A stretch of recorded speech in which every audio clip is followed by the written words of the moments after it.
ይመጣሉ እሺ ሰላም ላንተ ጥያቄ አለኝ እሺ ጥያቄው ምንድነው እኔ እንኳን ከፕሮቴስታንት ነኝ ብዙ ጊዜ መጽሐፍ ቅዱስ ላይ መሐመድ ነብዩ መሐመድ አለ የሚል ነገር ታነሳለህና ምናልባት ጥቅሱን ወይም ቦታውን ብትነግረንና እኛም መሐመድን እሺ መሐመድ የሚለውን ቃል መጽሐፍ ቅዱስ ላይ ማየት ፈልገህ ነው እሺ ልንገርህና ጥቅሱን ማየት ፈልገህ ነው ንገረኝ ብሉይ ኪዳን በምን ቋንቋ ነበር መጀመሪያ የተጻፈው ብሉይ ኪዳን መጀመሪያ አይ ቲንክ ዕብራይስጥ መሰለኝ ያም ጥሩሽ ዕብራይስጡ መክፈት ትችላለህ ምዕራፍና ቁጥር ልስጥህ እኮ መጽሐፍ ቅዱስ ነው ንገረኝ እና ክፈት ዕብራይስጥንና ገልጣ አሳየን ከዛ ምዕራፍና ቁጥር እንነግርሃለን ትልቁ ላይ ክፈት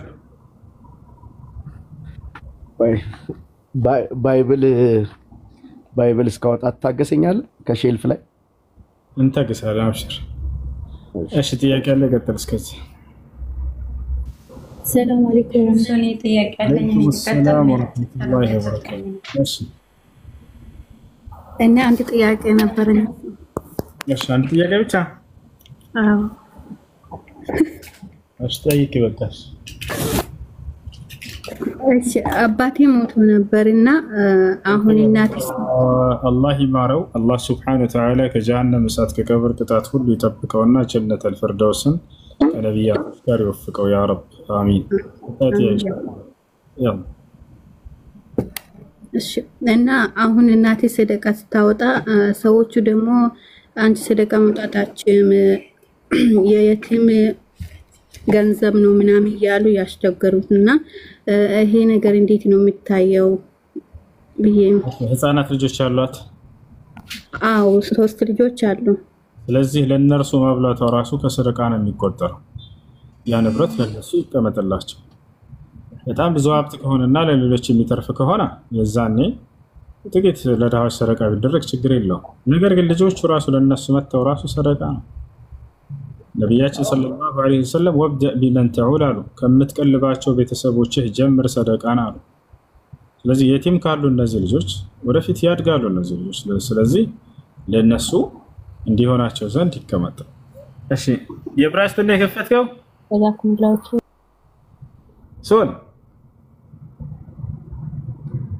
ሶል የተናሳው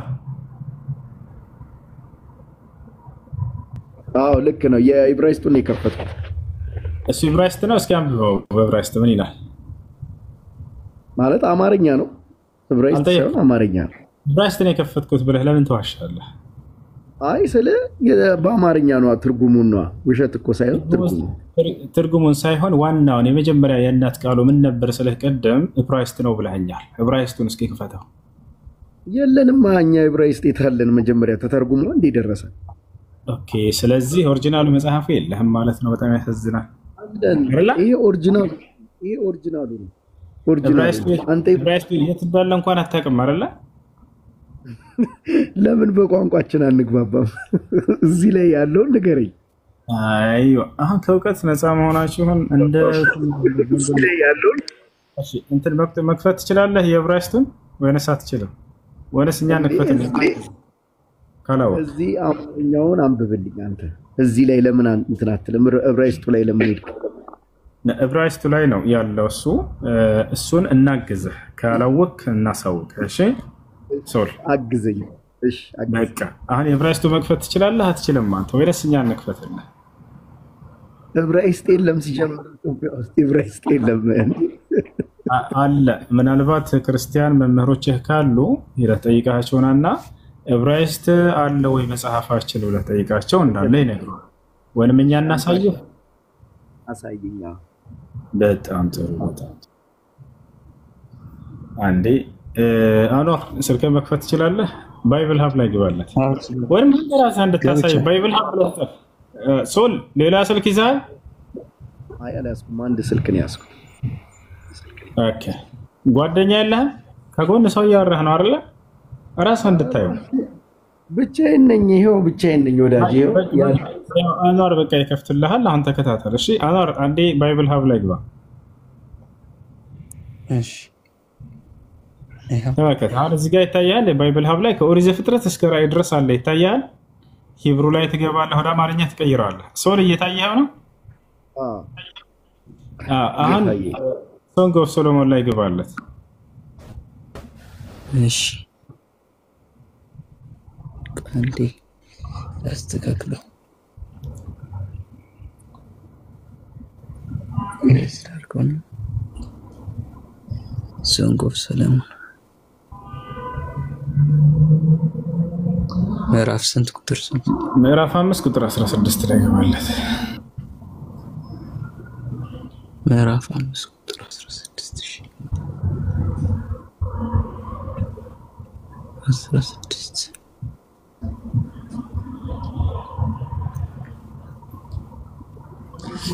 ሶል ይሄ የገዛ መጽሐፍ ነው አይደል? ሶንግ ኦፍ ሶሎሞን። አዎ እኔም አወጣዋለሁ። እዚህ ንገረኝ። የቱ ጋር ነው የምታወጣው? ቆይ እዚህ ያስኩት ላይ ነው። ዕብራይስጥ ላይ አውጣልህ። ማውጣት አልቻልክም አይደለ? አሁን ይሄ መጽሐፍ ያንተ ነው አይደለም? የኔ አይደለም። ኦኬ ምንም ማድረግ አይቻልም። ታች ወርደህ ታብ እያደረግክ አዳምጥ እሺ።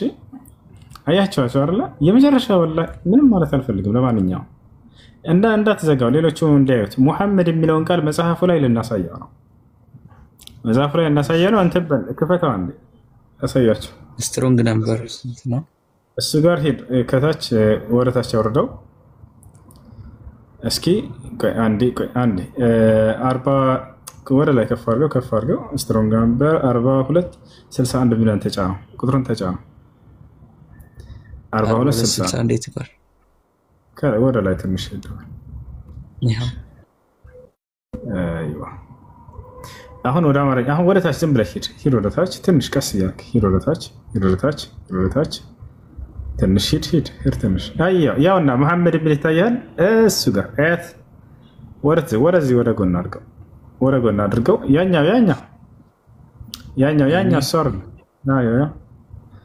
ይሄ ቃል ምን ይላል? ከላይ በኩል እሱ ያው ሙሐመድ የት ላይ? ባይብል ሀብ ላይ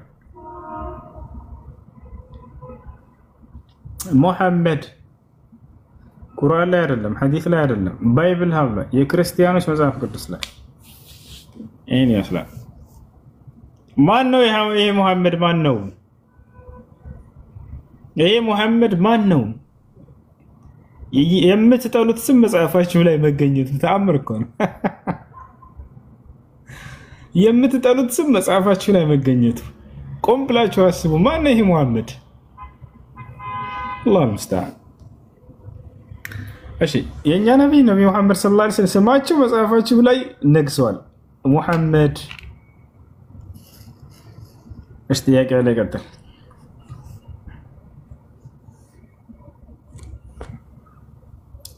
ጥያቄ ያለው አለ ከገባችሁት? እሺ አድሚኖች ካላችሁ በተራ አስገባችሁ።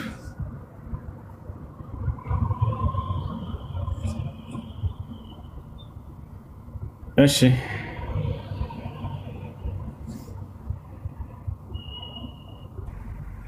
አሎ ወለካሎ። السلام عليكم ورحمة الله وبركاته. عليكم السلام ورحمة الله وبركاته. عشان طيب طاقتهم قبتي نبرني تبيالينا عندنا طياقي حجر سمدا لمسجد القرآن منامن تسيي نبر بس هاتو سلاح باش منامن نجار على حجر አሁን ልክ ከመጣሁኝ ደግሞ ያ መስጂድ ያህባሾች ነው እንዳለው ማለት ነውና ለሌላ መቀየር ይቻላል ወይንስ ግድ እንትን ስለሆነ እነሱ በመሆን ይቻላል? ለሌላ አካል ቀየረስ ይቻላል። እሺ ሁለተኛው ጥያቄ ደግሞ አንድ ሰው ወንጀል ሰርቶ ወላሂ ብሎ ድጋሚ እዛ ወንጀል ላይ ተመልሶ ከዛ በቃ ድጋሚ ይሄን ወንጀል ከሰራው ልከፈር ብሎ መልሶ ከሰራ ይከፍራል ማለት ነው። ከዛ ግን እንደገና ተወብቷል ምናምን። እሺ መክፈርን አስቦ ከውስጡ ከሆነ ይሄ ሰው ያን ቃል የተናገረው ያን ከሰራህን ከፍራለሁ ካለ ይከፍራል። መክፈርን ሳያስብ ግን ያን ነገር ሊመለስበት እንደማይፈልግ ታውቃለህ አይደል? ያን ነገር ሊመለስበት አለመፈለጉን እንደው መጥላቱን ለመግለጽ ከሆነ የዛኔ ይሄ ሰው አይከፍርም። ተውበት ማድረግ ብቻ ነው የሚጠበቅበት። شكرا جزاك الله خيرا. مرحبا وياكم.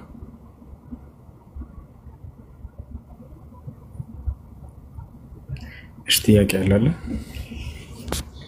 ከሌላችሁ ትንሽ እንቀራለን በሱዳን እኛ ድምፅ ሻምበል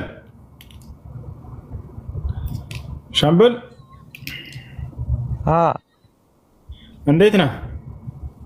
አቤት ደህና ነው ወይ?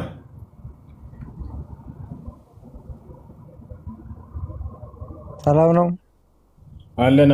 እሺ ጥያቄ አለ?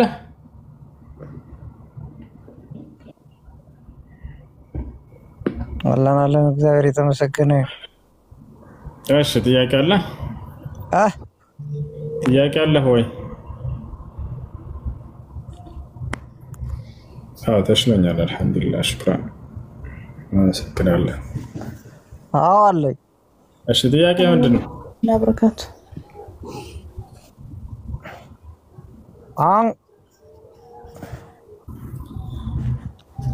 ጥያቄ ምንድነው? አለኝ። ሞናችሁ ነው ክርስቲያን ምገሉ? ተው የሚነግራችሁን አትስሟቸው። ወላሂ ለሙስሊሞች መጥፎ አመለካከት እንዲኖራችሁ የበታችነት ስሜት እንዲሰማችሁ ነው ግሩፕ እየከፈታችሁ ክርስቲያን ምገሉ። አዳምጥ አይሸውዷችሁ። ካርቲን ክርስቲያን የምታርዱት ሞናችሁ ነው። እየዋሻችሁ ነው፣ እየተጫወቱባችሁ ነው። ወላሂ በጣም ነው ተታዘመኝ። እንዴት የማንም ሰከራም ዲያቆን መጫወቻ ትሆናላችሁ? ያዋጣችኋል። የፖለቲካ ግብአቱ ያድርጋችሁ። ቆም ብላችሁ አስቡ እንጂ እኩል ጭንቅላት አለን እኮ፣ እኩል አይምሮ አለን እኮ። ቁመን እናስብ እንጂ የሆነ አጀንዳ ፈጥሮ ስለመጣ አንድ ሰው እስከ መቼ ድረስ ነው የምትቀበለው? ማንም አጀንዳ መድፊያ የምትሆኑት መቼ ነው? እስከ መቼ ድረስ? ሙስሊሞች እናንተን ሊገሏችሁ ነው ወረዱ ይሏቸዋል። ወላሂ ውሸታቸው ነው። በእስልምና ሰላማዊ የሆነን የሌላ እምነት ተከታይ መግደል ኃጢአት ነው። አይቻልም። አላህ በቁርአን ላይ የአንድን ሰው ነፍስ ያጠፋ የዓለምን ሰው ነፍስ እንዳጠፋ ነው ኃጢአቱ ይላል። የአንድን ሰው ነፍስ ያዳነ ሰው የዓለምን ሰው ነፍስ እንዳዳነ ነው ይላል። ይታቸዋል።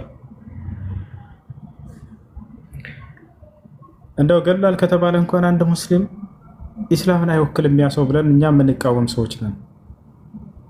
ይታቸዋል። ኢስላምን አይወክልም ያ ሰው። ሙስሊሞች ሙስሊም ሆኑ ሰላማዊ የሆኑ ሰዎችን ሄዶ ከገደለ ወላሂ ለአዚም እኛ ከእንዲህ አይነት ሰው የጠራን የጸዳን። ነቢይ ሰለላሁ ዐለይሂ ወሰለም መን ቀተለ ሙዓሀደን ለም የሪህ ራኢሐተል ጀና አሉ። ሰላማዊ የሆነን ከሙስሊሞች ጋር ቃል ኪዳን ያለውን የሰላም ቃል ኪዳን ያለውን ሰው የገደለ ሰው የጀነትን ሽታ አታገኙም እንዳትነኩ ብለው ተናግረዋል። በአሩሲ ላይ ክርስቲያኖችን የገደለ ሙስሊም ካለ ያለምንም ምክንያት ተነስቶ የገደላቸው ሰው ካለ ይሄ ሰው በፍጹም ኢስላምን አይወክልም። መገዳደልን እንቃወማለን፣ ኢስላም ይቃወማቸዋል። በኢስላም ላይ ተገዳደሉ የሚል አንቀጽ ልታገኙ ትችላላችሁ። ምን አይነት ሰዎችን እንደሆነ ግን እዚያው ላይ ያስቀምጡታል።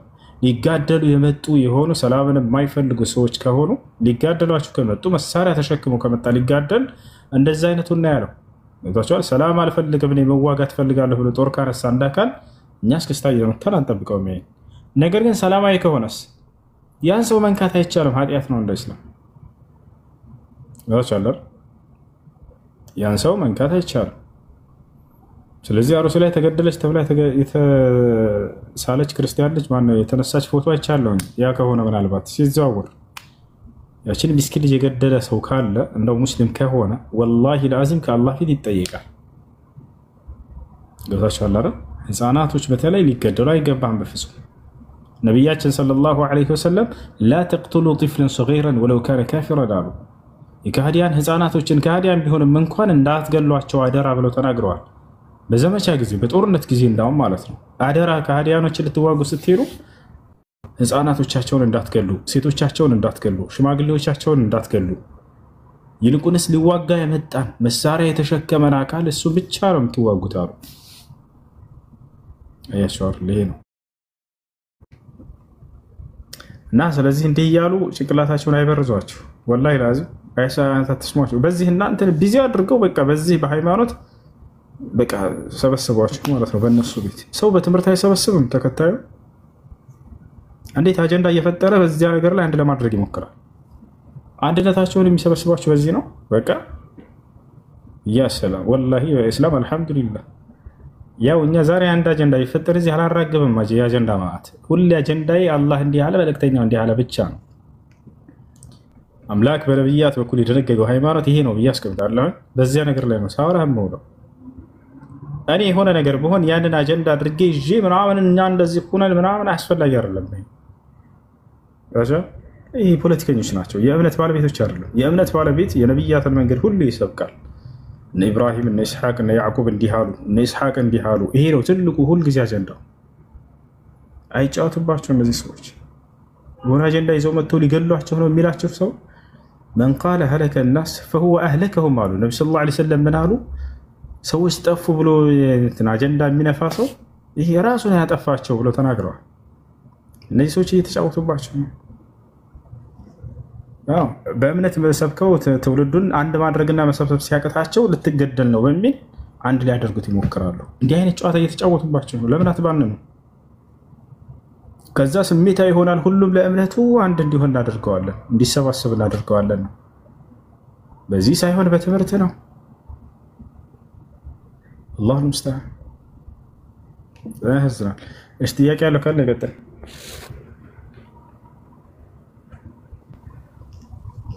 السلام عليكم ورحمة الله وبركاته. وعليكم السلام ورحمة الله وبركاته. يسمعن؟ نعم. ሶስት ጥያቄ ነበረኝ። እሺ አንድ ሴት ልጅ አጅነቢ በሌለበት ሰዓት 30 ድምጽ አውጥታ መስገድ ትችላለች ወላ አትችልም? ትችላለች። አጅነቢ ወንድ ባሩን እስከሌለ ድረስ። አንድ ደግሞ አንድ ሰው መስገድ ትችላለች በጾም ወቅት የወር አበባ ከመጣበት ያኔ አይጾም አይቻልም ማለት ነው፣ አይፈቀድም። ግን ሳይጾም የአመቱ ከደረሰበት እንዴት ነው የሚያወጣው? ራሱን ይጾማል እንትን አለበት ወላ እንዴት ነው? አሁንም ደግሞ ሰላት ከጠፋበት አሁን ተከታትሎ መጂድ ይዞ የሚቀራ ሰው አለ ማለት ነው። እና በዛ ሰዓት ሰላት ከጠፋበት ሂዶ ቀርቶ መምጣት አለ ረጋያሽ አንዱን ጨርስና አንዱን ከተመለሰ በኋላ አይሰማ አንዱን ጨርስና ወደ ቀጣይ ትሄጃለሽ። እሺ ሀይድ እያለ በሀይድ ጊዜ ያሳለፈ ረመዳንን ጾም ቀጣዩ ረመዳን ከገባባት ነው ያልሽው? ከመጣ ነው ያልሽው? ሳጾም የቀጣይ ረመዳን የአመቱ መቶ ከደረሰበት በአንድ ሰው እንዴት ነው ማድረግ አለበት? እሺ ቀጣዩ ረመዳን እስኪገባ ድረስ አውቀውን ብሎ ያሳለፈ ሰው ካለ ያለምንም ምክንያት ቀዳም ከፋራም ግድ ይለዋል ስላለፈው ረመዳን። ነገር ግን በምክንያት ከሆነ ለመጾም ምንም ጊዜ ካላገኘ በህመም ምክንያት ሊሆን ይችላል። ቀጣዩ ረመዳን እስኪገባ ድረስ ካልተሻለው ሰውዬው ጊዜ ካላገኘ የሚጾምበት የዛኔ ቀዳ ብቻ ነው ስለዛ ስላለፈበት ረመዳን የሚጠበቅበት። ከፋራው ምንድነው?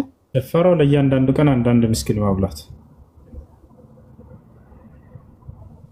ለአንዱ ቀን አንድ ምስኪን ማብላትም በዛው መጾም ማለት ነው። ያ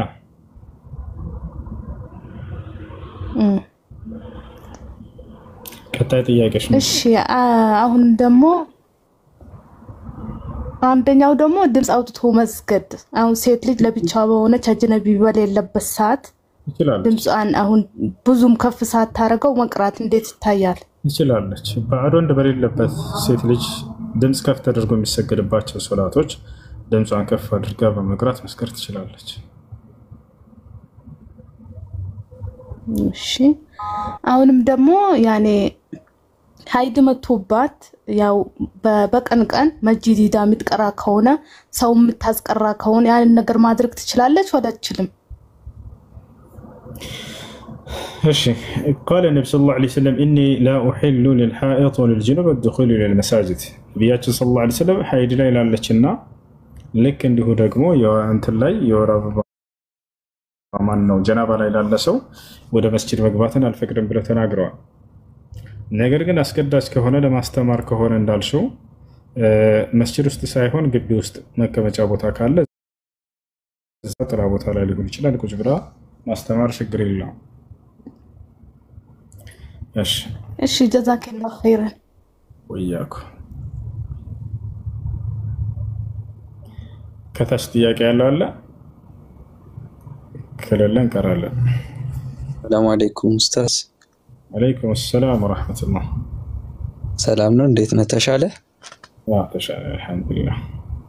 አላህ አፊያ ያርግ። ሰላም ለፈለ ነው መርሐባ መርሐባ ጀዛከላህ። ውሻ ማሳደግ እንዴት ይታያል ይላል። እሺ አዳምጥ፣ ኮሜንቱን አረጋጋ። ኮሜንት ውሻ ማሳደግ ለሶስት ዓላማ ከሆነ ይፈቀዳል። ቤት ውስጥ አምጥተህ ለማሳደግ ማለት ነው። ውጭ ላይ ስታገኝ ብታበላ ብታጠጣ ያገኘህ ውሻ ችግር የለውም፣ እንዳው አጅር ያስገኛል። ነብያችን ሰለላሁ ዐለይሂ ወሰለም ሐዲስ ላይ دخلت امرأة ማን ነው አንድ ሐዲስ ሲናገሩ كانت امرأة في من كانت قبلكم አሉ ከእናንተ በፊት ከነበሩ ሰዎች መካከል አንዲት ሴት ነበረች አሉ።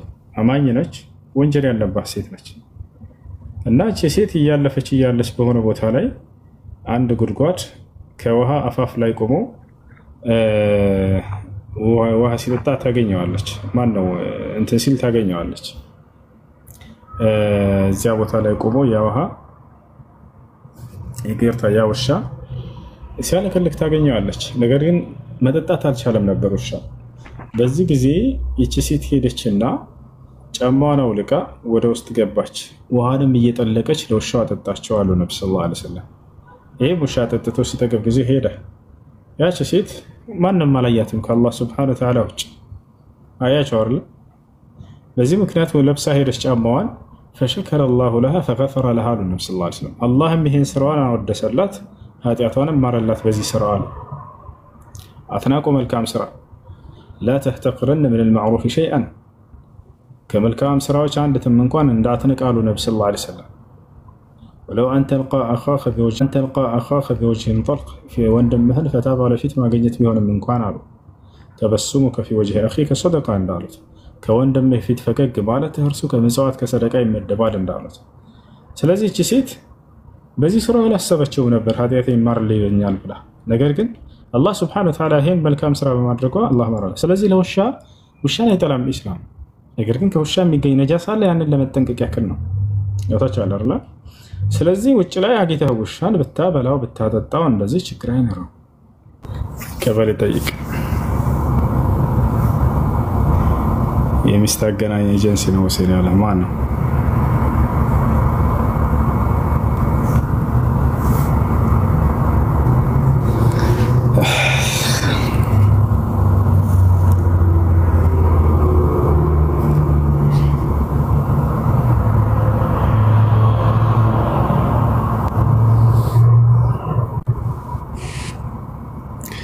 እሺ ኢስሐቅ خسوف السلام عليكم. وعليكم السلام ورحمة الله.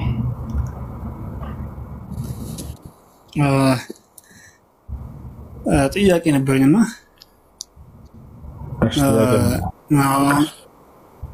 አሁን አላ ማለት ነው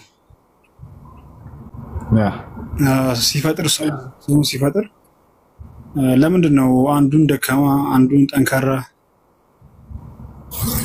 አንዱን ጎበዝ አንዱ ሰነፍ አድርጎ ለምንድን ነው የሚፈጥረው? ማለት በኋላ ላይ ደግሞ ሰነፉ በጣም ይጎዳል። እዚህ ዓለም ከመጣ በኋላ በጣም ህይወት ይከብደዋል። እንደ ሰዎች እኩል ሆኖ አይኖርም። በጣም ችግሮች ይደራረቡታል እና መጨረሻ ላይ ደግሞ ወደ ጥያቄው ደግሞ ወደ አላህ ይወስዳል ማለት ነው። ደካማው ሰው ነገራቸው ይደራረቡበት ፈጣሪ ምን አድርጌ ነው መጀመሪያ እንደዚህ ፈጥረኝ ደካማ ለማረከኝ ወይ ደግሞ ከሰዎች በታች ለማረከኝ ብሎ እሱ ላይ ጥያቄዎች ይነሳሉ። አሁን አንዱ ደግሞ እኔ ነኝ ገባ ለምንድን ነው ይሄ የሚሆነው የሚለው ለምን ዓለም እኩል አልሆነችም እምነትህ የሚለው ጥያቄ በጣም ሁሌም እንትን ነው። እስቲ እምነትህ ምንድን ነው? እኔ ሙስሊም ነኝ። አንተ ሙስሊም ነህ? እሺ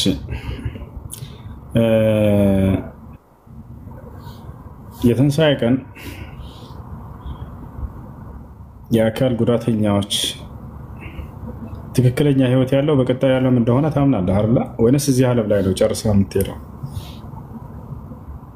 አይ ያው ነው ጥያቄው ነው ብቻ እንጂ አላህ ስማ አይደል? አዳምጥ። በቀጣዩ ዓለም ላይ ትክክለኛ ህይወት የዛ ዓለም ህይወት ነው። ይሄ ጉድለት የሚሆነው መቼ እንደሆነ ታውቃለህ? ከአምላክ ዘንድ የጉድለት መገለጫ ቢሆን ኑሮ ነው የአካል ጉዳተኞች። ከአምላክ ዘንድ የጉድለት መገለጫ ነው ወይ? አይደለም ፍጹም። ሰዎች ከአምላካቸው ዘንድ በምናቸው ነው የሚለኩት? በአካላቸው ነው ወይ? አይደለም። ነቢያችን ሰለላሁ ዐለይሂ ወሰለም ሐዲስ ላይ ሲናገሩ ኢነላሃ ላ የንዙሩ ኢላ ሱወሪኩም ወኢላ አጅሳሚኩም ወላኪን የንዙሩ ኢላ ቁሉቢኩም ወአዕማሊኩም አሉ። አላህ ወደ ውጭ ቅርጻዊ ሰውነታቸው ወደ ውጭ የቅርጽ ሰውነታቸው አይደለም የሚመለከተው አሉ። ወደ ቅርጻችሁም ወደ ተክለ ሰውነታችሁ ሳይሆን የሚመለከተው ወደ ልባችሁና ወደ ስራችሁ ነው አሉ። ገብታችኋል?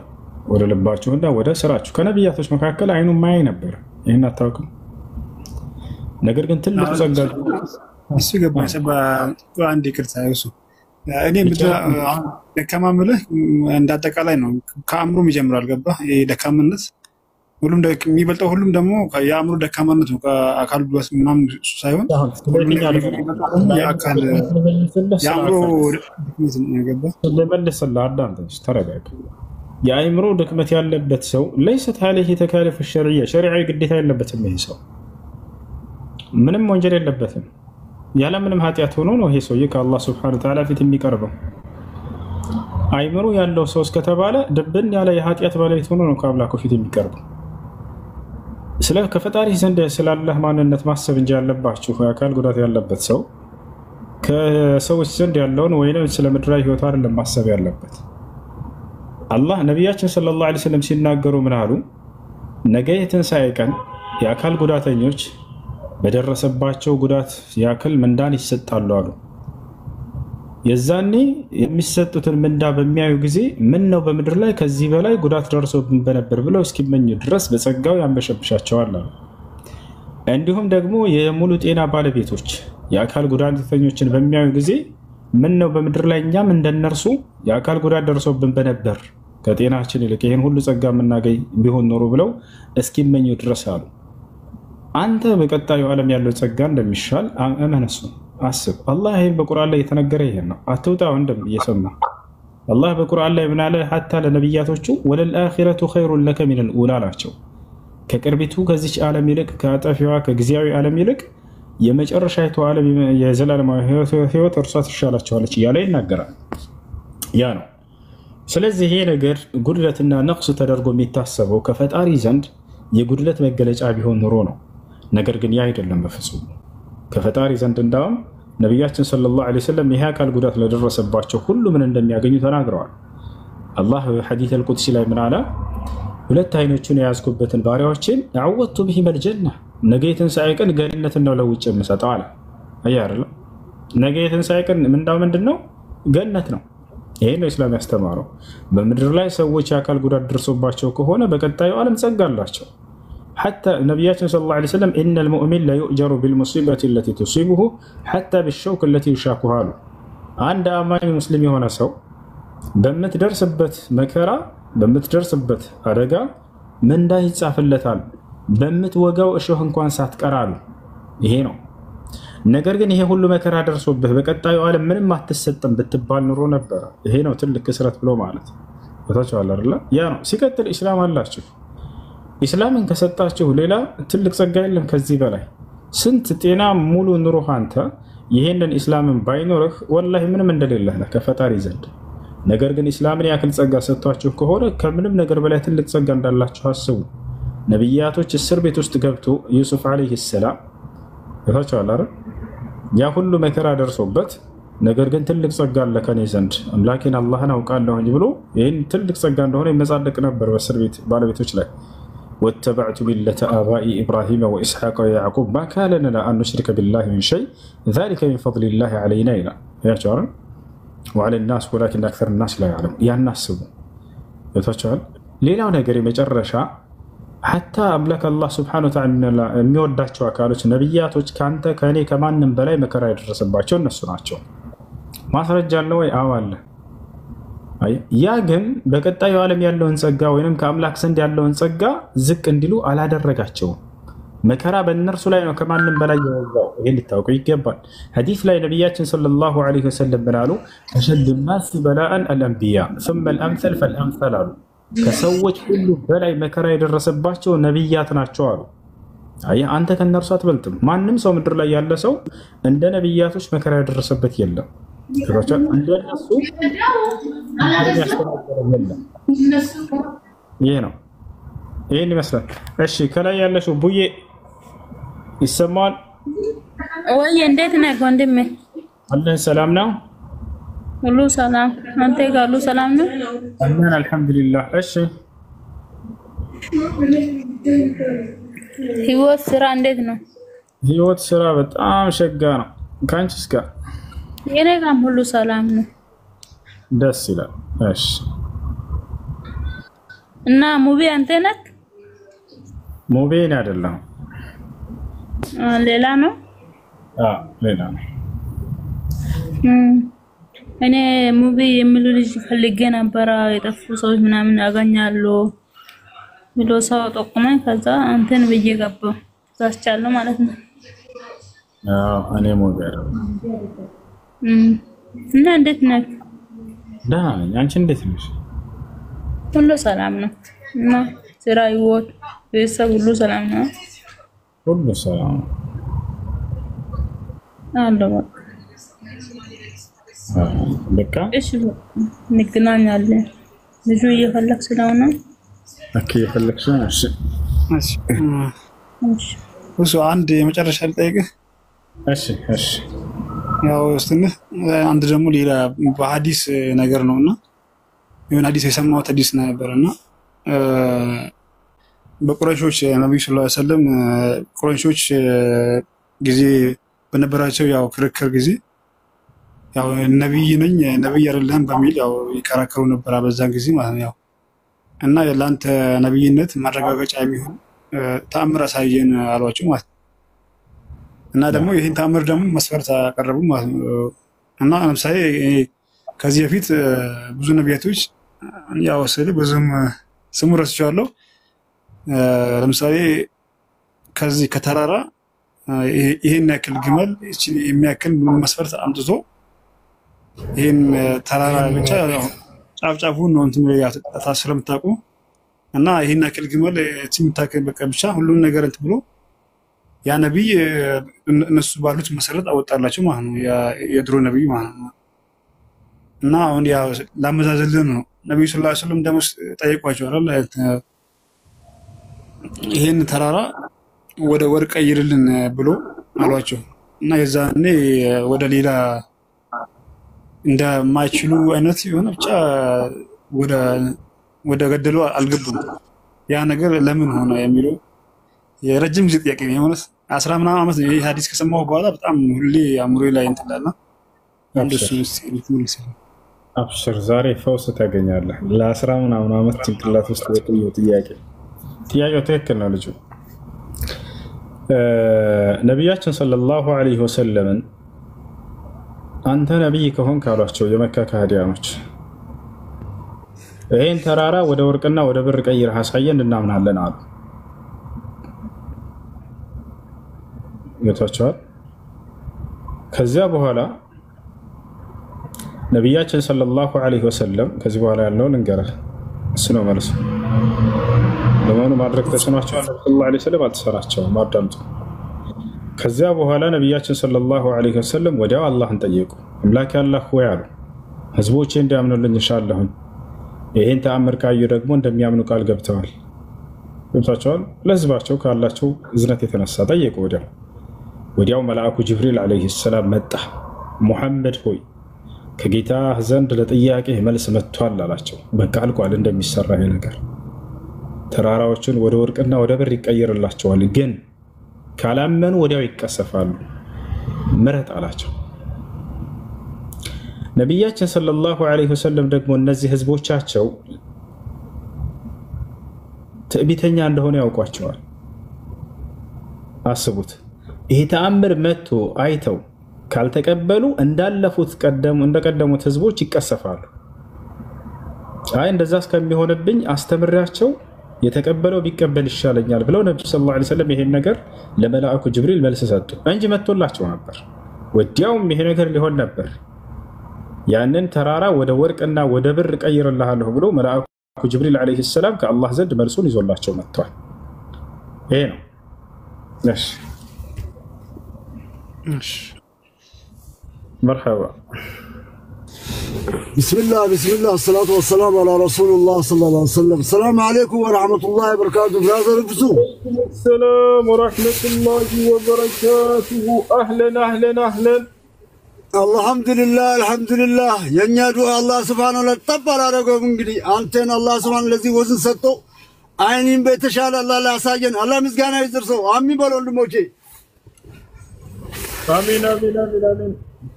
والله በጣም ደስ ብሎናል። والله በአንዳንድ ጊዜ እንዳው የሆነ ቪዲዮ ስለቁ በቃ والله እኔማ ከባለቤቴ በቃ እንደ ህፃን ልጅ ስናለቅስ ነበር። በጣም ይገርም። እንግዲህ አላህ ከሚቀበለው ዱዓዎች አናቆምና መቼም ሁሉ ሰው ዱዓ አንተ መቼም ብዙ ባሪዎች አለው በአላህ Subhanahu Wa Ta'ala ሰበብ ኢንሻአላህ እንኳን አሻለ የቀረው ደግሞ አላህ Subhanahu Wa Ta'ala በቦታ ይመልስልህ ኡስታዜ። አሚን። ጀዛከላህ። እንደዛ ወደ ጥያቄ ሄዳለሁ። ቅድም በተናገርከው ኡስታዝ የፈለገው ይመን የፈለገው ይክፈር ስንል ሌላ በኩል ደግሞ አላህ Subhanahu Wa Ta'ala لا تموتوا وانتم مسلمين ከዚህ ላይ ትንሽ እንደነው ትንሽ በዚህ ላይ ብዙ ጊዜ ነገር ይዞ ነው እንትምሉትና በዚህ ላይ አንድ በረኝና ወጥበታል። مرحبا. እሺ አላህ Subhanahu Wa Ta'ala የፈለገ ይመን የፈለገ ይካድ ሲል ጊዜ ለኛ ምርጫ እንደሰጠን የሰው ልጅ ክህደትና እምነትን መርጦ መያዝ እንደሚችል እየነገረን ነው። ነገር ግን አላህ Subhanahu Wa Ta'ala ምን ብሏል? መልካሙን ነው መምረጥ ያለባችሁ ብሎ በነብያት በኩል አዟል። ይሄን መልካሙን ምረጡ። ይሄን መልካሙን የመምረጥ ኃላፊነትና ጥሎብናል። ገብታችኋል አይደል? ግን የሰው ልጅ ምርጫ አለው ወይ? አዎ ምርጫ አለው። ያንን ምርጫ አላህ Subhanahu Wa Ta'ala ሰጥቶታል። ያንን መሺአ እንዳለው ያአላህ ያጸደቀ ነው። አላህ መሺአ እንዳለው ለሰው ልጅ ያጸደቀ ነው። فمن شاء فليؤمن ومن شاء فليكفر የፈለገ ይመን የፈለገ ይካድ አለ። ነገር ግን እምነቱን ያዙ። እምነቱን ከያዛችሁ ገነትን ትገባላችሁ፣ ክህደትን ከያዛችሁ ወደ ገሃነም ትሄዳላችሁ ብሎ በእምነት አዞናል፣ ክህደትን አስጠንቅቆናል። ይሄ ነው። እሺ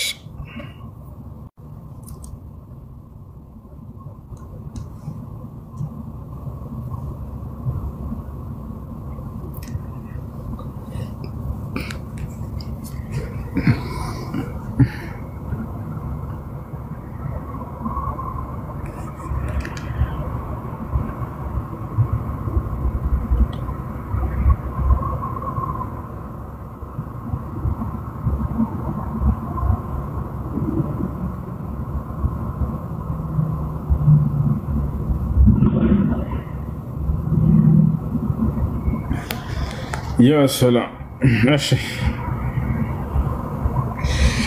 እሺ ልጆች በቃ መልካም ጊዜ ሆነላችሁ። ኢንሻአላህ ነገ እንዴ አልሰማም እንዴ ኡስታዴ?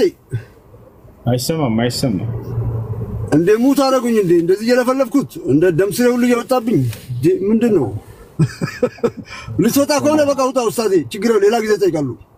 አብሽር እንትን ማለት ይችላል።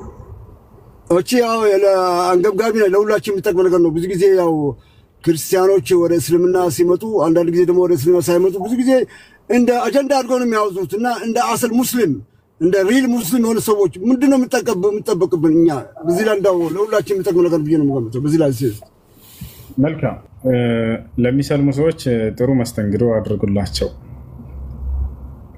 ባለማወቅ አንዳንድ ንግግሮች ሊናገሩ ይችላሉ። በትንሹ በትልቁ መተሳሰቡ ተገቢ አይደለም። ያንን ስህተታቸውን በማረም ወደ እውቀት ቦታ እንዲሄዱ ማስተማር ነው። ነቢያችን ሰለላሁ ዐለይሂ ወሰለም ከፊት ለፊታቸው ሰሃቦቻቸው በሚሳሳቱ ጊዜ አዲስ የሰለሙ ሰዎች አዲስ ወደ እስላም የሚመጡ ሰዎች በሚያደርጉት ስህተት ባለማወቅ የሚናገሩትን ወይንም ደግሞ የሚሰራቸውን ስህተቶች ዑመር ብን አልኸጣብ ከዕለታት አንድ ቀን መጥቶ ኦሪትን አነበበ ከፊታቸው። እንግዲህ አስቡት ተውራትን ሲያነብ ጊዜ ነብዩ ሰለላሁ ዐለይሂ ወሰለም ምን አሉት? ለው ካነ ሙሳ ሐየን ማ ወሲዐሁ ኢላ ኢትባዒ ወዳው የማረም ስርዓት ነው የሰሩት። ሐታ ዑመር ዛሬ ሙሴ በእኔ በፊት ቢኖር ኖሮ እኔ ከመከተል ውጭ ሌላ አማራጭ አይኖረው፣ እሱ አሁን ጊዜው አይደለም ተውራት ብለው በስነ ስርዓት አስተማሩት። ሐታ ዑመር ብን አልኸጣብ እና እባካችሁ እዚህ ቦታ ላይ የሰለሙ ልጆች አንዳንድ ስህተት ሊሰሩ ይችላሉ። ቀስ ብላችሁ ይሄ እኮ ስህተት ነው፣ ይሄ ነው ትክክለኛው ባለማወቅ መልስ ሲሰጡ ሊሳሳቱ ይችላሉ። አይ ተሳስተሃል፣ ይሄ መልስ ላይ ትክክለኛው መልስ ይሄ ነው እንዲህ ብለህ መልስ። ነብዩ ሰለላሁ ዐለይሂ ወሰለም ለሚሰልሙ ሰዎች መሬት ነበሩ። በቃ ዝቅ ብለው እነሱን ያስተምሯቸው ነበር። ሐታ ያልሰለመ ሰው ራሱ ሲሳሳት ነብዩ ሰለላሁ ዐለይሂ ወሰለም ከዕለታት አንድ ቀን መስጂድ ውስጥ ሳሉ የሆነ ሰው መጣና መስጂድ ውስጥ ገብቶ ሽንቱን ለቀቀው። አስቡት፣ መስጂድ ውስጥ ሽንት ቢሸና ዛሬ አንድ ሰው መጥቶ ትለቁታላችሁ? የኛ ነብይ ምን እንዳደረጉ ተመልከቱ። ገብቶ ሲሸና ጊዜ ሱሐቦች እየሮጡ ሄዱ። ሲሸና አይተው ተቆጥተው ነብዩ ሰለላሁ ዐለይሂ ወሰለም ወዲያው ጮሁና ምን አሉ? አደራ ጫፉን እንዳትነኩት አሏቸው። እንዳትነኩት፣ ሽንቱን ይጨርስና ሲጨርስ ይዛችሁት ነው አሉ። አያችሁ፣ ወዲያው ሰው ሽንቱን ጨረሰ። ያዙትና ሱሐቦች ይዘውት መጡ። እንቱ የአላህ መልእክተኛ መስጂድ ውስጥ እኮ ነው የሸናው አሏቸው። ቢሆን ሳያውቅም ይሄ ሰው አሉ። ተመልከቱ፣ ቁጭ ያደረጉትና ነብዩ ሰለላሁ ዐለይሂ ወሰለም እነ ሀዛ በይቱላህ፣ ይህ የአላህ ቤት ነው አሉት። ቤተ አምልኮ ነው። ላ ዩስሊሑ ኢላ ሊሰላቲ ወዚክሪ ወቅራአት ልቁርአን አሉት። ይሄ ሽንት ለመሽናት አይበቃም፣ ለመጽዳዳትም አይበቃም። እዚህ ቦታ ላይ ይህ የተሰራው ሶላት ለመስገድ አላህን ለማውሳት ቁርአን ለመቅራት ነው አሉት። ስለዚህ ከዚህ በኋላ እንዲህ አይነት ቦታ ላይ ይህ ለአምልኮ የተሰራ ቤት ስለሆነ ሽንት ለመሽናት ይሄ ቦታ ብቁ አይደለም ብለው አስተማሩት። ወደ ይህ ሰው እንዳታውቃላችሁ اللهم اغفر لي ولمحمد ولا تغفر لغيرنا لا اللهم ارحمني ومحمدا ولا ترحم غيرنا الله هو ያለ እኔና መሐመድን ብቻ ማረን ሌላ ማንንም እንዳትምር አለ።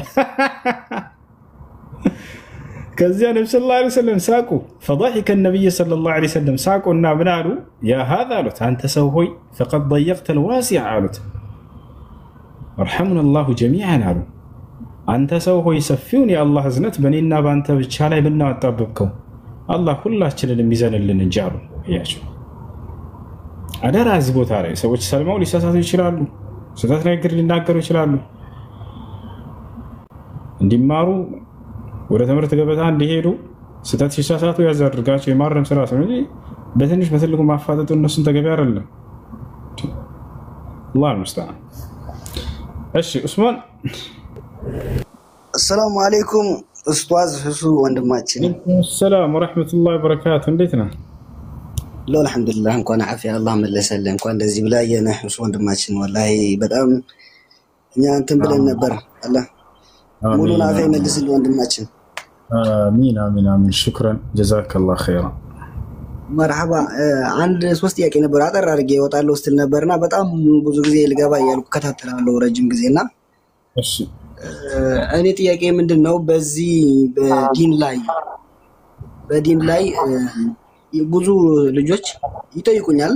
ያቅሜን የቻልኩት እንደ አንድ ሙስሊም እመልሳለሁ። ከዛ እንጂልና ተውራት እዚህም ለምሰሙ ወንድሞች እህቶች ማለት ነው እንጂልና ተውራት በፊት ነው የነበር፣ ከቁርአን በፊት ነው አይደለ? አላህ ለሙሳ አለይሂ ሰላም ተውራትን፣ ለዒሳ እንጂልን፣ ለዳውድ ዘቡርን ሰጥቷቸው ነበር። ከዛ አላህ ከቁርአን ነው አይደለ? ራሱን አላህ ብሎ የጠራው በቁርአን ነው አይደለ? ራሱን የገለጸው በእንጂልና በተውራት ቁርአን ከመውረዱ በፊት ማን ብሎ ይጠራ ነበር የሚል ጥያቄ አለ። መልካም። አላህ ሱብሓነሁ ወተዓላ አላህ የሚለው ስሙን በቀደሙትም ነብያቶች ሁሉ በዚህ ነው ያሳወቃቸው። ብዙ ሰው የሚመስለው አላህ የሚለው ከአረበኛ ቋንቋ ብቻ የተገኘ ይመስላችኋል። ላ አይደለም። አላህ የሚለው የአረበኛ ቋንቋ አይደለም።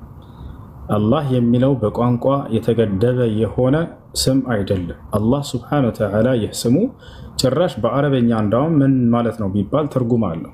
አያችሁ አይደለ? የአረበኛ ቃል የራሱ ቢሆን ኑሮ ትርጉም አይኖረውም። እዛው በአረበኛ ለአረበኛ ማለት ነው ይታወቃልና በቃሉ። ነገር ግን አላህ የሚለው በአረበኛ የራሱ ትርጉም አለው። ስለዚህ አላህ የሚለው ስሙ አምላክ አላህ ሱብሓነሁ ወተዓላ ለቀደሙት ነብያቶች ሁሉ ያሳውቃቸው የሆነ ስም ነው። በቋንቋ የተገደበ አይደለም። በአረበኛ በዕብራይስጥ በምናምን ተብሎ አይደለም። ላ ነገር ግን በአረበኛ በራሱ ትርጉም አለው።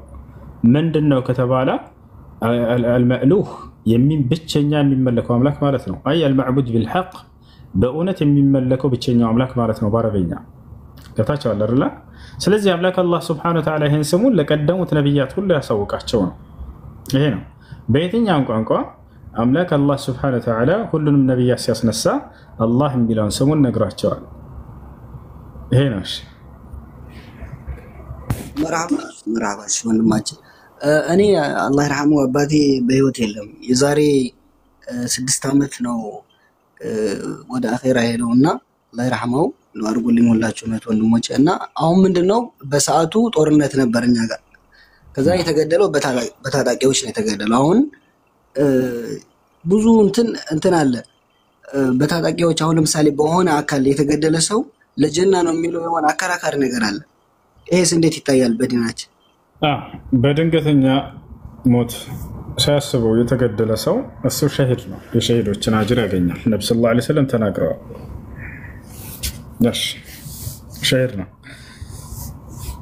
መርሐባ የመጨረሻ ጥያቄ የማደርገው እሱ ወንድሜ በጣም አመሰግናለሁ ብዙ ጊዜ እከታተላለሁና እኔ ሁሉ ጊዜ አልহামዱሊላህ ብዙ ሰው ያገኛል እዚህ ዱባይ ላይ ብዙ ችግር ብዙ መከራ አሳልፌያለሁና ሁሉ ጊዜ ምን እላለሁ መጥፎ ነገሮች ይሰራ ነበር መጥፎ ሐራም ነገሮች ይሰራ ነበር አልহামዱሊላህ አሁን ጥሩ ደረጃ ነው ያለው አልহামዱሊላህ ስራዬን በአግባቡ እየሰራው አልহামዱሊላህ ግን ምን እላለሁ ሁሉ ጊዜ ኢንሻአላህ እላለሁ ሁሉ ጊዜ የሆነ ነገር መጥፎ ነገር እየሰራው ኢንሻአላህ ይሄ ነገር ደርሳለሁ ኢንሻአላህ ስል ወላሂ እላለሁ የሆነ ሰዓት ላይ ጊዜ የማይወስድም አጭር ጊዜ ውስጥ ራሴን አገኘዋለሁ ያንን ነገር ኢንሻአላህ ብዬ በቃ ይሄን ነገር ይሆናል በአላህ ፍቃድ እላለሁ አላቅም መቼ እንደሚሆን ግን ይሳካል ያንን ነገር በቃ እኔ አላህስ ምንድነው ይወደኛል ይሄን ነገር እንዴት ነው ወላሂ እኔ ቀልቤ ንጹህ ነው ምንድነው እላለሁ በቃ ያንን ነገር ተሳክቶ አየዋለሁና በቃ ይገርመኛል ለራሴ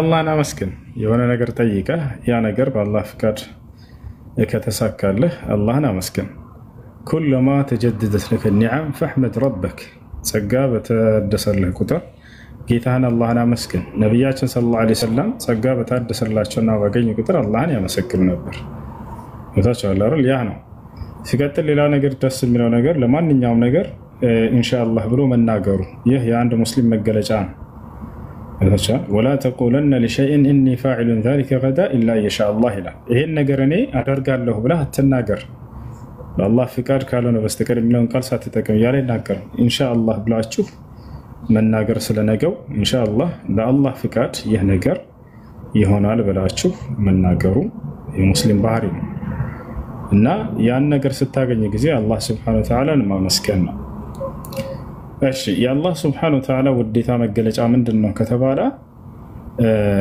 አላህ Subhanahu Wa Ta'ala ለደነገገው ህግና ስርዓት መኖር ነው ያ ነው የአላህ አንተን መውደድን የሚያሳየው كلما استمر العبد على الإيمان وعلى العمل الصالح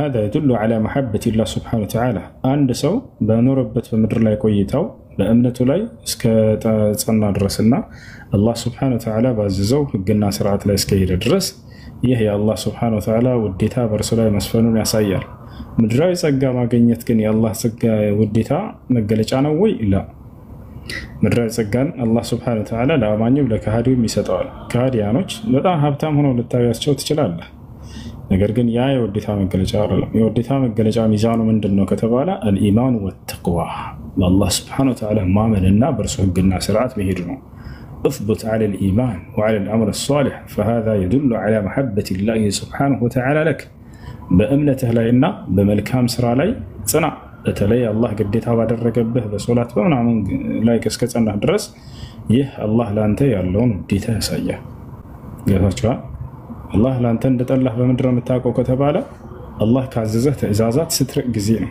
አላህ ግዴታ ካደረገብህ ነገራቶች ርቀህ ከሆነ የዛኔ ነው እሺ ወንጀል የሰራ ሁሉ አላህ ጠልቶታል ወይ ላ አላህ Subhanahu Wa Ta'ala ወደ እርሱ ንስሐ እንድታደርጉ እንድትመለሱ ጥሪ አድርጎላችኋል لانه يحبكم الله ይወዳችኋልና እንድትጠፉ አይፈልጉም ባሪያዎቹ እንድትጠፉ አይፈልግም አይወድላችሁም ጥፋትን ولا يرضى لعباده الكفر على እኔ ለባሮቼ ክህደትን አልወድላቸውም ማለት يريد الله أن يتوب عليكم الله نسحاችሁ ሊቀበላችሁ ይፈልጋል ንስሐን ይፈልግላችኋል ወደ እርሱ እንድትመለሱ ይጠራችኋል እሺ እኔ ወሰን እሺ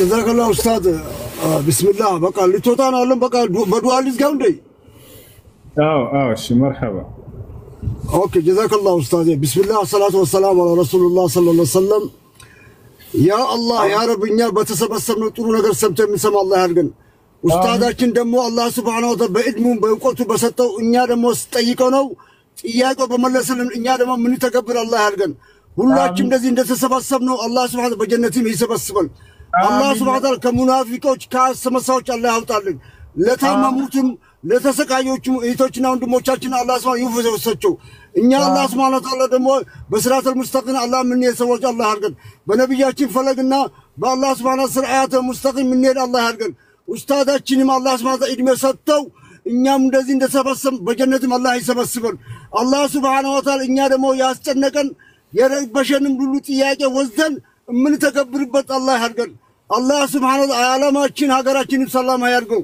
በዲናችን በኡለሞቻችን በኡስታዶቻችን ችግር መጣው አላህ ያንሳልን ለታመሙ ለተሰቃዩ ሰዎች ሁሉም አላህ አፍያ ይስጣቸው ለሞቱ ሰው አላህ በጀነት ይስጣቸው እኛ ደግሞ ለአላህ ብለን ተዋደን يوم القيامة نفسه የምትልበት ቀን ያላህ ጥላ ምናገኝ አላህ ያርገን አላህ ጥላ ቀን ያገን ወንድሞቼ ቀላል ነገር እንዳመሰሩ ያላህ Subhanahu ለአላህ ተወደን ለአላህ ተፈቃቅረን يوم القيامة ያላህ ጥላ ምናገኝ አላህ ያርገን እኛ ደግሞ በዲናችን ያላወቅነው ጠይቀን ምን ተገብር አላህ ያርገን ትልቁ ነገር ነው የምን ተገብር አላህ ያርገን ኡስታዳችንም እድሜ ይስጣልን በሰላም ገብቶ በሰላም የሚወጣ መላእክቶች አላህ ይጠብቀው ክፉ አይንከው እድሜ ይስጠው ጤና ይስጠው ከሱ ሸርጅ ሁሉ ይጠብቀው ሙቀኛው ሸረኛ አላህ ያጥፋለት ከኛ ደግሞ ሁሉ ለሙቀኛ ሸረኛ ደግሞ አላህ ያጥፋልን سبحان ربك رب العزة عما يصفون والسلام على المرسلين الحمد لله رب العالمين يا عزيز يا كريم يا ሁለተኛው ነገር ቤት ውስጥ ግቢ ውስጥ አንተህ ለማሳደግ ነው ይሄ ለሶስት ዓላማ ከሆነ ተፈቅዷል ከሶስቱ ውጭ አይቻልም አንደኛ ለአደን እንዲያደነልህ ማለት ነው አላህ በቁርአን ላይ ሙከልቢነ ተዓልሙነሁነ ሚማ ዓለመኩም አላህ እንዳለው ሁለተኛ ለቤት መጠበቂያ ያገለግል ዘንድ ታች ከሆነ ሰፊ ከተባለ በር ላይ ያስቀምጡታል አዲስ ሰው በሚመጣ ጊዜ ወይንም ምናምን እንደዚህ በመጮህ ምልክት ይሰጣል አገልግሎት ላይ ይውላል ቤት ይጠብቅ ዘንድ ሶስተኛ እንስሳት ይጠብቅልህ ዘንድ የገጠር ሰው አይታች ከሆነ ከፍየል ከበጎቹ ከከብቶቹ ጋር ውሻ ያስከትላል ለምን ይመስላችኋል እንዲጠብቅለት ነው ልክ እሱ ገበሬው ያረሰ ያለ እርሻን ሰርስ ከዛ ያውሻ እነዚያን እንስሳቶች ይጠብቃል ምናልባት ተኩላ ወይ ቀበሮ ምናምን ቢመጣ በመጮህ ለባለቤቱ ምልክት ይሰጣል ይዛኔ አገልግሎት ላይ ዋለ ማለት ነው ለሶስት ዓላማ ከሆነ ተፈቅዷል ከዚህ ውጭ ግን አሁን ላይ ያለው አረቦች ልክ እንደ ፈረንጆችን በማየት አብረው ውስጥ ያስገቡታል አብረው ይተኛሉ አብረው ይጠጣሉ አብረው ይሄ በፍጹም አይፈቀድም ያ እንኳን ሶስቱ ይፈቀዳል የተባለው ቤት ውስጥ የምትኖሩበት ሳይሆን ግቢ ውስጥ የራሱ የሆነ ክላስ ተደርጎለት በዚያ መልኩ በእንከባከብ ለሶስቱ ዓላማ ከሆነ ተፈቅዷል ቤት ውስጥስ ላ አይቻልም ለምን ከተባለ ውሻ ከሌሎች እንስሳቶች በተለየ መልኩ ልጋጉ ይነጅሳል ያ ልጋጉን ደግሞ መቆጣጠር የማይችል እንስሳት ነው አይታችሁ ከሆነ ውሻ ከሌሎች እንስሳቶች የሚለየው አንድ ባህሪ አለ እርሱም ምንድነው ብትመታውም ባትመታውም ያለከልካል ያርጩ አላህ በቁርአን ላይ ሲናገር فمثله كمثل الكلب إن تحمل عليه يلهث أو تتركه يلهث بتمتهم يالكلكال باتمتهم يالكلكال يزاني بميالكلك ጊዜ ውሻ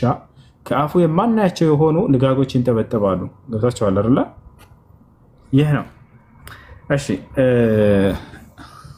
አማራ ፈሰብ ያመልጠህ ሶላት ይቋረጣል ወይ ይላል ናግባና ለመለሰልህ ክርስቲያን ልጅ ነው ናግባ ወላሂ መልስልሃለሁ ማታፈር ከሆነ ናግባ እኔ ስለማላፈርና ላስገባ እሺ ጥያቄው ይሄንን ልጨርስላችሁ መጀመሪያ ከዛ በኋላ ውሻ ልጋጉ ሲያንጠበጥብ ጊዜ ያ ቦታ ለሶላት ብቁ ይሆናል ነጃሳ ስለሚሆን ማለት ነው ከዚህ አንፃር ነው ቤት ውስጥ እንዳታስገቡት ያሉት ነብዩ ሰለላሁ ዐለይሂ ወሰለም እንጂ ውሻን ተጠልቶ አይደለም ናግባን ጀማራ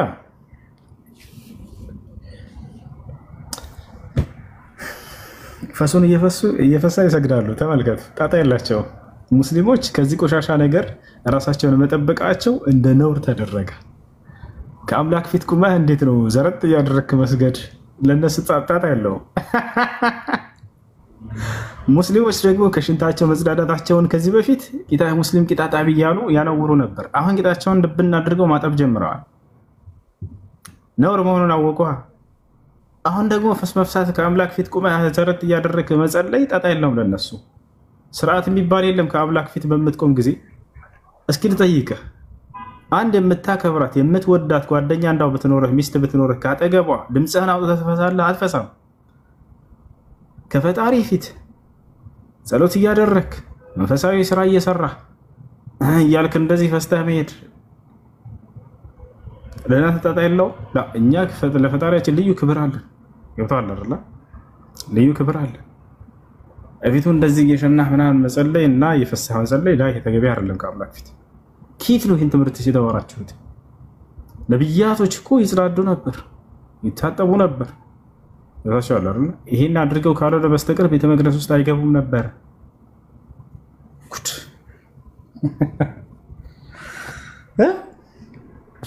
ያ ነው። አላህ ነው ሙስተዓን። ወአለይኩም ሰላም ወራህመቱላሂ ወበረካቱ። እኔ ሁለት ጥያቄ አለኝ። እሺ የሆነ አክስቴ ቤት እንደዚህ አራ ምናምን ስንሄድ አክስቴ ክርስቲያን ናትና በግድግዳቸው ላይ የኢየሱስ ስዕል ምናምን አለና ታዲያ እንዴት ነው እዛ ጋር መስገድ ምናምን እንችላለን? እሺ ቤት ውስጥ እንዲህ አይነት የሚያመልካቸው ወይንም የሚሰግዱላቸው ስዕሎች ካሉ የዚያ ቦታ ላይ መስገዱ መክሩህ ነው፣ የተጠላ ነው። ከተቻለ ስዕሎች የሌለበት ንጹህ ቤት ካለ እዛ መስገድ፣ ካልተቻለ ደግሞ ቂብላሽን ፊት ለፊትሽ ላይ ምንም አይነት ስዕል መስገድ ምናምን ሳይኖር ወደዚያ መስገድ ችግር የለውም ኢንሻአላህ። እና የምትሰግጂበት ቦታ ንጹህ መሆን አለበት፣ ጧራ መሆን አለበት። ከሁለቱ መስፈርት የተጠበቀ ወይም ከሁለቱ ነገራቶች የራቀ እስከሆነ ድረስ ችግር የለውም። እሺ ቅድም ደግሞ የሆነ ነገር ምናምን ስትል ነበርና የኔ ማማ እንደዚህ ልጆቼ ምናምን ጥሩ ስራ ከገቡ ቢስሚላሂ ራህማኒ ራሂም አልሐምዱሊላሂ ረቢል ዓለሚን አርረሕማኒ ራሒም ማሊኪ የውሚዲን ኢያከ ነዕቡዱ ወኢያከ ነስተዒን اهدنا الصراط المستقيم صراط الذين أنعمت عليهم غير المغضوب عليهم ولا الضالين بسم الله الرحمن الرحيم كافها يا عين صاد ذكر رحمة ربك عبده زكريا إذ نادى ربه نداء خفيا قال رب إني وهن العظم مني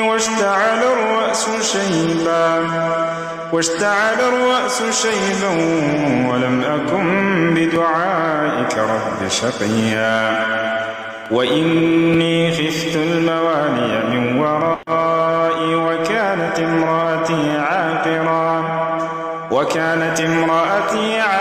عنه رب رضيا يا زكريا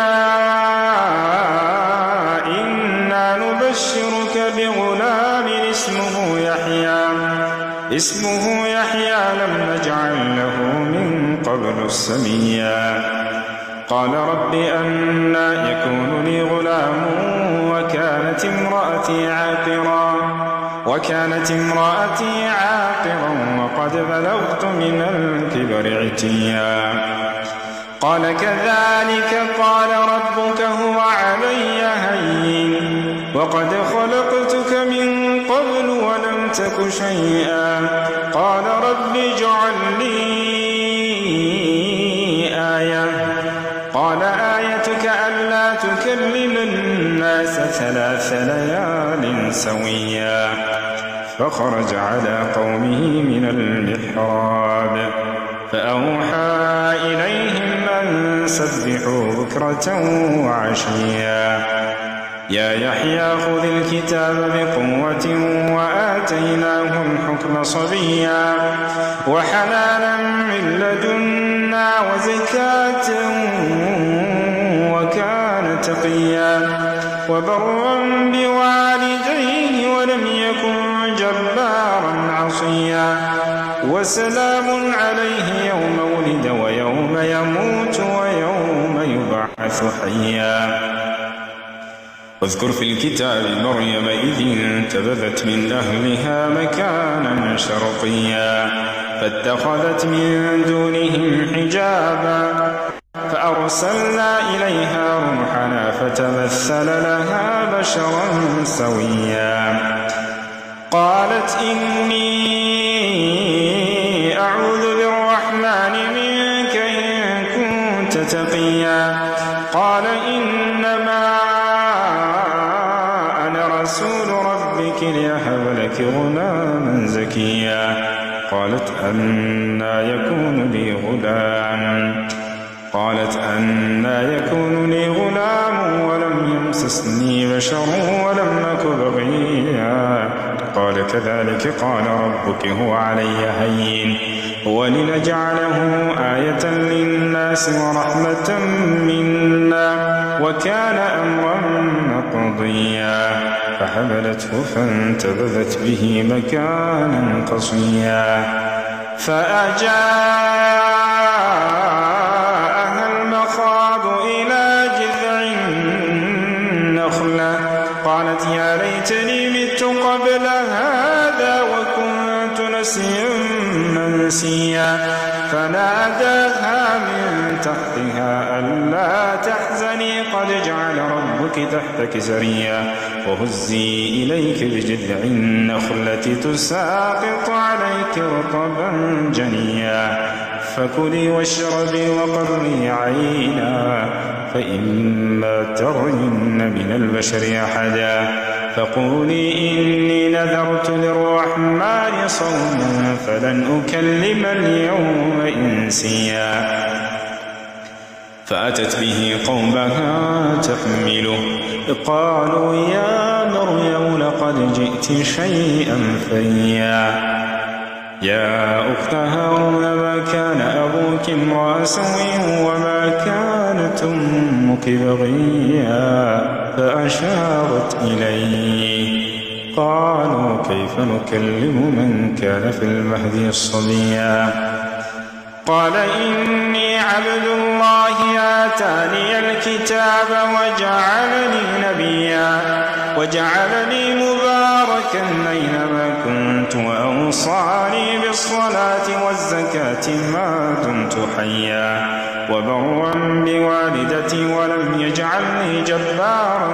شقيا والسلام علي يوم ولدت ويوم أموت ويوم أبعث حيا ذلك عيسى ابن مريم قول الحق الذي فيه يمترون ما كان لله أن يتخذ من ولد سبحانه إذا قضى أمرا فإنما يقول له كن فيكون وإن الله ربي وربكم فاعبدوه هذا صراط مستقيم فاختلف الأحزاب من بينهم فويل للذين كفروا من مشهد يوم عظيم أسمع بهم وأبصر يوم يأتوننا لكن الظالمون اليوم في ضلال مبين وأنذركم يوم الحسرة إذ قضي الأمر وهم في غفلة وهم لا يؤمنون إنا نحن نورث الأرض ومن عليها وإلينا يرجعون واذكر في الكتاب إبراهيم إنه كان صديقا نبيا إذ قال لأبيه يا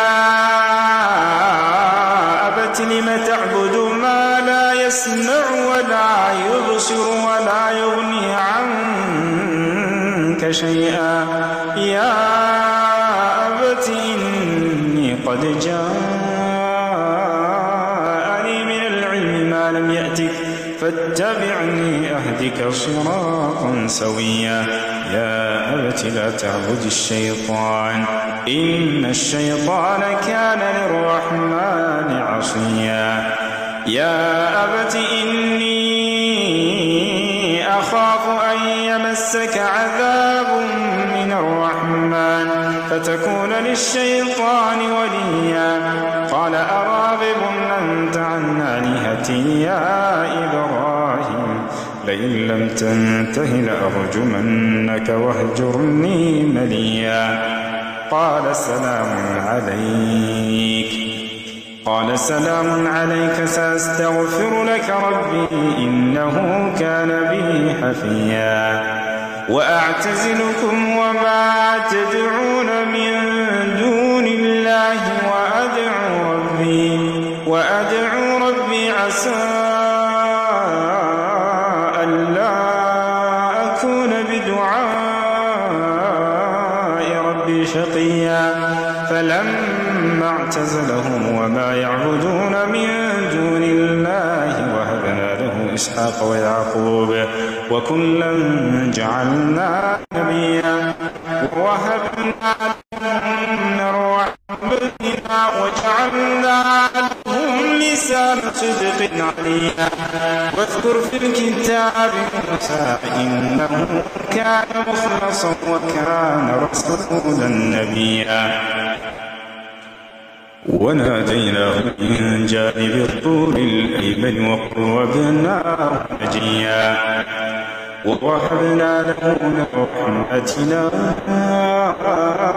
أخاه هارون نبيا واذكر في الكتاب إسماعيل إنه كان صادق الوعد وكان رسولا نبيا وكان يأمر أهله بالصلاة والزكاة وكان عنده واذكر في الكتاب إدريس إنه كان صديقا نبيا ورفعناه مكانا عليا أولئك الذين أنعم الله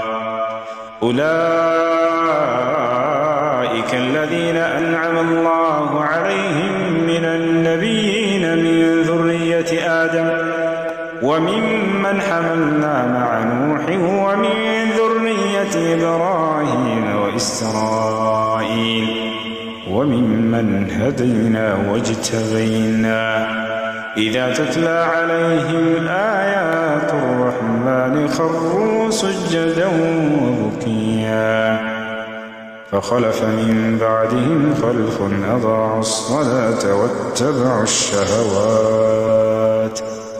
أضاعوا الصلاة واتبعوا الشهوات فسوف يلقون غيا إلا من تاب وآمن وعمل صالحا فأولئك